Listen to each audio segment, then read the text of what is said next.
नाजरीन अस्सलाम वालेकुम। IND टुडे न्यूज में आपका खैर मकदम करते हैं। आइए देखते हैं ये तफसीलात। थैंक यू सर, आपने बजट पे बोलने का मौका मुझे दिया। पहले तो मुझे ये कहना है कि इस सरकार के जो वादे थे AP रीऑर्गेनाइजेशन एक्ट को लेके, बहुत आंध्र प्रदेश एंड तेलंगाना के जितने भी demands floor of the house पे प्रॉमिस किया गया है, whatever has been promise to us during the AP Reorganization Act on the floor of this house has to be honored, because governance is a continuous process, sir, whether it's a Congress government or the BJP government. We sincerely urge that you fulfill the promises made to both Andhra Pradesh and Telangana state. Since past 2-3 days, all our Andhra brothers, both YSRCP and TDP, have been agitating. We support their agitation, but being in alliance, if they are agitating, sir, it is clearly sending a very wrong message to this nation. So kindly address this issue as soon as possible, sir. And I would like to also bring it to the notice of Honorable Arun Jaitley ji that this effectively is the last budget of your government and entire nation was looking up to your budget. Sir, खासकर किसान बहुत ही राह देख रहे थे कि उनको कुछ राहत इस बजट से मिल पाएगा, लेकिन मुझे बहुत अफसोस के साथ कहना पड़ रहा है सर कि किसान इस बजट को देखने के बाद काफ़ी नाउम्मीद हो चुके हैं सर, क्योंकि इस बजट में किसानों के लिए कुछ भी नहीं है सर। लेकिन पहले बजट से, इस सरकार के पहले बजट से ये सरकार कहती आ रही है कि किसान की आमदनी को हम दुगनी कर देंगे 5 साल में। सर, मैं आपको एक सिंसियर अपील करना चाहती हूँ सर, कब किसी भी सरकार कोई भी एक स्टैंड लेता है तो उसके लिए एक स्ट्रैटेजी बनाई जाती है, उसके लिए सपोर्टिंग बजट एलोकेट किया जाता है, उसके लिए सपोर्टिंग नीतियाँ बनाई जाती है। लेकिन किसान की आमदनी दुगनी करने की आपने पहले बजट से राय रखा है, पहले बजट से आपने कहा है, लेकिन उसके लिए सपोर्टिंग बजट हमने नहीं देखा, नीतियां नहीं देखी। लेकिन इस गवर्नमेंट को एक बात पे हम सराहना देना चाहते हैं सर, आपने बहुत अच्छा काम एक सेक्टर में किया है, व्यापार को आसान बनाने के काम आपने बहुत अच्छा किया है, बहुत शिद्दत के साथ, सिंसियरिटी के साथ आपने किया है। इसीलिए आज इंटरनेशनल एरिना में 41 ranks India has gone up sir. लेकिन आपको मैं याद दिलाना चाहती हूँ, व्यापार को आसान बनाने के लिए आपने जो अप्रोच लिया है उसमें आपने एक स्ट्रैटेजी बनाई, फिर आपने इनकम टैक्स का रिलैक्सेशन किया, फिर आप GST लेके आए, फिर आप स्टेट के साथ मिलके काम किया, GST का एक काउंसिल बनाया, तब जाके ये आपको रिजल्ट आया है कि 41 रैंक्स इंडिया ऊपर गई है।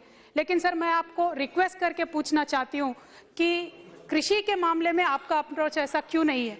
इसी सदन में व्यापार को आसान बनाने के लिए हम सब ने मिलके 31 बिल सर, 31 बिल्स हमने पास किए हैं पिछले 4 सालों में, लेकिन कृषि के संबंधित जो बिल्स है सिर्फ 2 बिल हमने इस सदन में 4 सालों में पास किए हैं सर। और मैं आपको याद दिलाना चाहती हूँ कि पेस्टिसाइड्स का बिल है सर, 1968 में बना है, पेंडिंग है, अभी तक पेंडिंग है, उसको इस सरकार ने टच नहीं किया। 2004 में वो बिल आया था, लैप्स भी हो गया सर, उसको आप पास करिए। नाबार्ड का बिल पेंडिंग है सर, सीड का बिल पेंडिंग है सर, कोल्ड स्टोरेज ऑर्डर का बिल पेंडिंग है। ये सारी नीतियां जब तक नहीं बन पाएंगी तो किसान की आमदनी दुगनी कैसी होगी, ये तो मेरे समझ के बाहर है सर। सर, मैं आपको मानती हूँ इस सरकार के हम भी साथ देते हैं, हर एक इश्यूज़ में जो भी सीरियस इश्यूज़ है, GST हो, डिमोनेटाइजेशन हो, इन सब पे हमने आपका साथ दिया है सर। जब सर इंडस्ट्री में स्टार्टअप से लेके कॉरपोरेट तक अगर सरकार उनके साथ रह सकती है तो बुआई से लेके अनाज को मार्केट में बेचने तक किसान के साथ हम क्यों नहीं दे सकते? बस ये मुझे समझना है सर, और ज़्यादा कुछ नहीं मुझे कहना है सर। मैं आपको बहुत ही सिंसियरली रिक्वेस्ट करना चाहती हूँ, आपके 2016-17 बजट में आपने कहा था कि फर्टिलाइज़र का सब्सिडी जो जाता है 70,000 करोड़ जाता है sir. This is the second largest subsidy that any government gives after the food security subsidy sir. लेकिन उसी समय आपने बजट में ये कहा था कि instead of giving this subsidy to the companies we will directly give it to the farmers. उसका क्या हुआ, आप ज़रूर इस देश के किसान को बताइए सर, क्योंकि ये बात मुझे समझ में नहीं आती है। कांग्रेस ने गलती किया, बहुत दिनों से इंटरनल कंट्री का जो फर्टिलाइजर प्रोडक्शन होना चाहिए इसको इन्होंने कभी बढ़ोतरी नहीं दिया। लेकिन जब बीजेपी का सरकार आया, आपने क्यों फर्टिलाइजर कंपनी नए अपने देश में खोले सर, ये बात मुझे समझ में नहीं आई। क्योंकि किसान का आज तक बहुत ही महत्वपूर्ण मुद्दा है सर, 2 मिनट का वक्त दीजिए सर। फर्टिलाइजर का सर सिर्फ तीन ही कंपनी आज तक फर्टिलाइजर को विदेशों से इस देश में इंपोर्ट करते हैं sir. Why is that? nobody understands. और सिर्फ 3 कंपनियों को ये मौका मिलता है, इसीलिए हमेशा 60 to 70 डेज फर्टिलाइजर इंपोर्ट करने में हमें देर होती है सर। उसके वजह से किसान हर गांव में इस देश में सफ़र करता है। तो हमें इंटरनल फर्टिलाइजर का प्रोडक्शन बढ़ाना चाहिए और जो फर्टिलाइजर कंपनीज को हम सब्सिडी देते हैं उसको किसान की तरफ ज़रूर डाइवर्ट करना चाहिए सर। और एक बात आपके ध्यान में मैं लाना चाहती हूँ सर, सिंचाई का जितने भी हमारे देश में जो कल्टिवेबल लैंड है उसमें सिर्फ 51% का इरिगेशन फैसिलिटीज़ है सर। लेकिन फिर भी आज तक इस सरकार ने पिछले 5 सालों के इस साल के बजट को लेके देखेंगे तो सिर्फ 35,000 करोड़ आपने सिंचाई के पानी के लिए दिया है सर।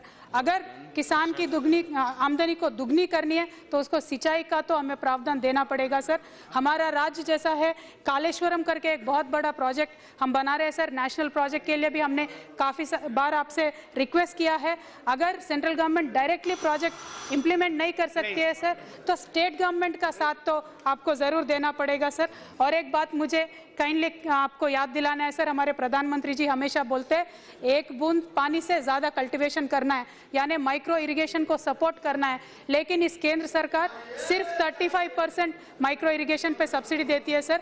लेकिन आज जहां जितने भी हमारे सांसद बैठे हैं आप सभी जानते हैं ये 35% का subsidy sir 1.5 year 2 years late किसान को पहुंचता है, जिसके वजह से उसको कोई लाभ नहीं होता है। लेकिन हमारे जैसे राज्य है सर जो 100% SC/ST किसान को सब्सिडी देते हैं माइक्रो इरिगेशन में। सर लास्ट एक डिमांड है सर, प्लीज एक डिमांड है, 2 मिनट का वक्त दे दीजिए सर। सर हम तेलंगाना के सरकार से TRS के पार्टी से एक डिमांड रखते हैं सर कि इंश्योरेंस में बराबर फार्मर एज ए यूनिट आपको काम करना चाहिए, उसके तरफ आपका सोच जाए। और किसान के अगर इन्वेस्टमेंट को कम करना है तो लेबर और नरेगा को आप ज़रूर फार्मिंग के साथ नरेगा को इंक्लूड कीजिए सर। और लास्ट इम्पॉर्टेंट इशू ये है सर कि MSP आपने 50% ज़्यादा देने का बात किया है, लेकिन MSP सर आपको भी मालूम है हम आज के डेट पे 26 क्रॉप्स को देते हैं। लेकिन ये सर एक ही minute sir, I am just trying to get sir attention, वो दिख नहीं रही है मुझे वैसे तो सर। ये 26 क्रॉप्स को ही हम MSP देते हैं सर, लेकिन ये 26 क्रॉप्स में भी सिर्फ 2 ही क्रॉप्स हम प्रोक्यूर करते हैं सेंट्रल गवर्नमेंट से, वो भी 30%। गेहूं 30% प्रोक्यूर करते हैं, राइस 30% प्रोक्यूर करते हैं। इसका मतलब है सेंट्रल गवर्नमेंट के ऊपर कुछ फाइनेंशियल बर्डन नहीं पड़ेगा सर। मेरा सिंसियर रिक्वेस्ट है, you have to shake up the system to make sure that the farmers double their income sir. So my sincere request is please give MSP to all the crops. It will be a revolutionary move and it will help you in the elections also sir. और financial burden भी इस government पे कुछ नहीं